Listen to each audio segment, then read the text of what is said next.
Hello, my name is Zianni, and I'm a challenger mid laner. I get asked this question pretty much every single day, so I'm going to be making a video about it, and that is Shadowflame versus VOIDSTAFF. Which one is better, and how we tell when to build each? To start off with, Shadowflame is a strong early game item that gives you flat penetration. This goes extremely well with Ludens and Sorcerer Shoes, giving you a maximum penetration value 49 at 2 items, which is effectively 100% tooltip against most squishy targets in the game. With the durability update, most range carries will have 40 MR from natural growth at around level 11. So you can see that this is 30 through 52, at level 11 that's going to be 41, and it's exact same for Ahri being 41 at level 11. Most melees also have their own independent scaling, and they will have around 50 MR at level 11. Just a reminder that this is not including MR shards from your rune page. However, when we look at VOIDSTAFF, this item also gives almost identical penetration. 40% of 40 and 50 respectively is 16 through 20 penetration. So there you go, there you go. So keep in mind that Shadowflame gives 20 penetration max as well. The major difference between these two items early on is the raw AP that comes from these items. So you can see that this is 65 ability power and that this is 100. So even though the penetration is identical at 50 magic resist, you're still getting more damage from Shadowflame. So when exactly does VOIDSTAFF start outperforming Shadowflame completely as a second item? Let's find out.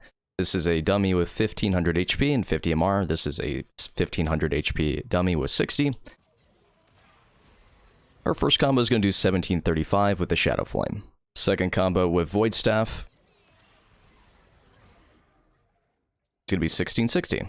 And this is going to be against the dummy with 60 MR instead. Going to be 1583 with Shadowflame. VOIDSTAFF instead. Going to be 1676.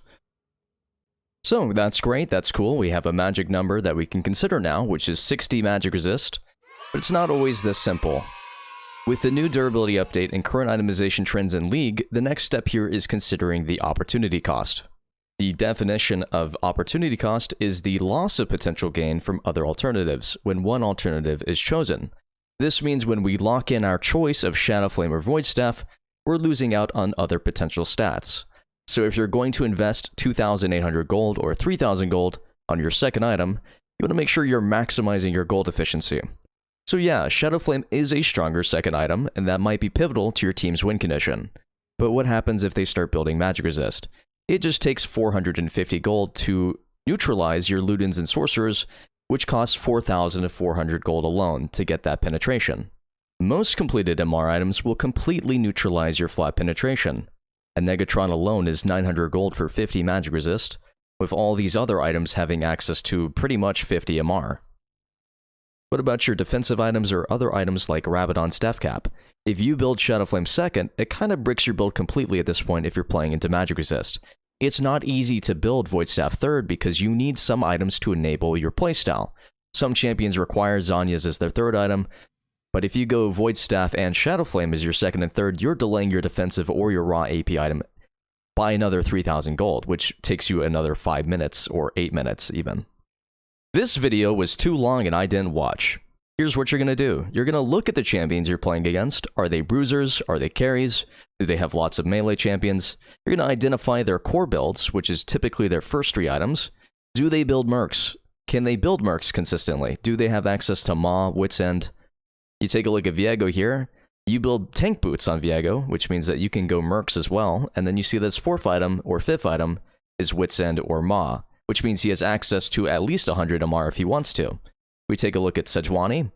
First item is Sunfire, that's 35 magic resist already as a melee, which means she's going to be at 80 to 90 magic resist at level 11. If they have multiple champions like this, then just build VOIDSTAFF as your second item because it scales better. Does your team have multiple sources of AP damage? Dear God, do not build Shadowflame if you have 3 or more champions that do magic damage. If they stack mercs or an MRA item against you guys, you're going to fucking lose instantly. No question about it. Now, if you're a fucking low elo player, we're talking below diamond, chances are they might just lose to Shopkeeper and you can get away with it. But building incorrectly on purpose is not recommended. If the enemy team has multiple squishy champions that find it hard to itemize magic resist, or you are the singular or second source of magic damage, then you can get away with building Shadowflame for the early power spike. Now the cool thing here is that when you have split damage types and you force people to build defensive items against you, it makes your allies stronger because they're spending money on irrelevant stats at sometimes. Thanks for watching, and I hope this helped. Please leave a like and subscription for more content like this. Tell me what you would like to learn. I'll do my best to help out.